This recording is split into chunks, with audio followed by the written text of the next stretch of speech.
family. My name is Vicki Dillard for African Diaspora News Channel. Thank you so much for tuning in, family. Now, how many of you all have been seeing my coverage? I've been doing basically a series on the UK and the fact that they are fearful of becoming third world, which is not a term that I prefer, but since they love to use it related to the global South type countries, I want to use it for them. But how many of you all know that they are really concerned, beloved, about the decline of Europe and them returning to the dark ages? So I'd like to be somebody.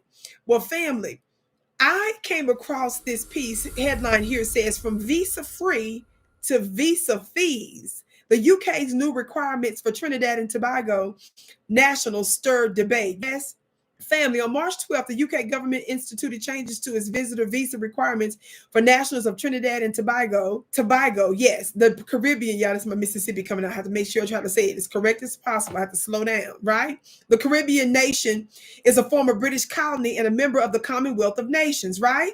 A political association primarily comprised of former territories of the British Empire. Again, referring there to the Commonwealth of Nations, the former nations that were colonized by Britain, right? John Dean, the newly appointed High Commissioner to the Twin Island Republic, recorded a video explaining the change, which soon started to make the rounds on social media channels. Family, watch this brief clip. Here is some important news. From today, the 12th of March 2025, we are introducing a visitor visa requirement for nationals of Trinidad and Tobago travelling to the UK.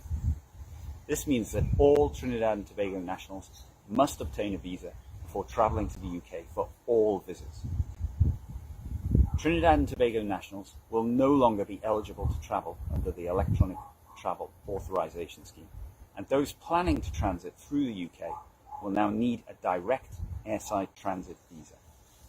In any country, including the UK, security, including border security, has to be our priority. We regularly review our visa and immigration policies to ensure they remain effective. On this occasion, there has been a significant increase in the number of unjustified asylum applications by Trinidad and Tobago nationals at the UK border. Unfortunately, the actions of a small minority have meant that our ministers have had to take the difficult decision to introduce a visa requirement. There will be a short transition period until 23rd of April 2025 for visitors who already have confirmed travel booking and an electronic travel authorization. You can find all the info about this period, all other requirements, and the application process on the UK government website at the link in the description. I understand that many of you will find this news disappointing, and that's why I wanted to explain it to you personally. Of course, here at the British High Commission, we will continue to work hand in hand with our friends and colleagues in Trinidad and Tobago to strengthen our partnership. As part of that, we want you to continue to travel to the UK as much as Brits do to Trinidad and Tobago to discover the best of both countries. Okay, family. So did you hear from the High Commissioner there, right? Watch this. An accompanying press release sent to the media made it clear that the measure, which was immediately implemented, was taking place because, quote, a significant increase in the number of Trinidad and Tobago nationals coming to the UK as visitors only to claim asylum on arrival, constituting a misuse of immigration systems. On March 13th, a requirement for in-transit visas was also introduced. Now, how many of you all know that this doesn't just affect Caribbean nations, it also affects a lot of the Africans as well, a few other countries as well, but specifically those nations as well are certainly affected by these new changes. Now, why are we saying that they fear the darkening? The darkening is really for two reasons. How many of y'all know that folks are accusing the UK of being broke?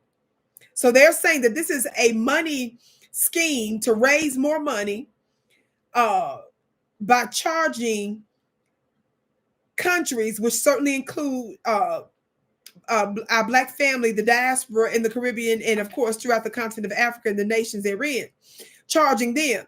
The thing is, family, is that they get to travel back and forth throughout the Caribbean and other places of the world without charges. So I've been hearing from certain Caribbeans saying, well, hey, we should charge them in turn, right?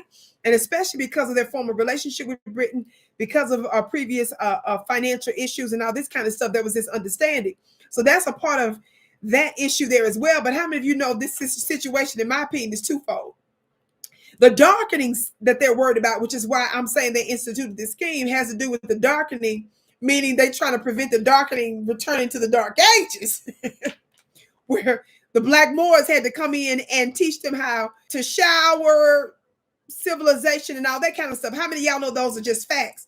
A lot of us weren't taught that in school. We had to learn the truth later on. That's number one. The other darkening is they're trying to stop the darkening, the melanation or the melanating, because of the immigration stuff. They're trying to slow that down.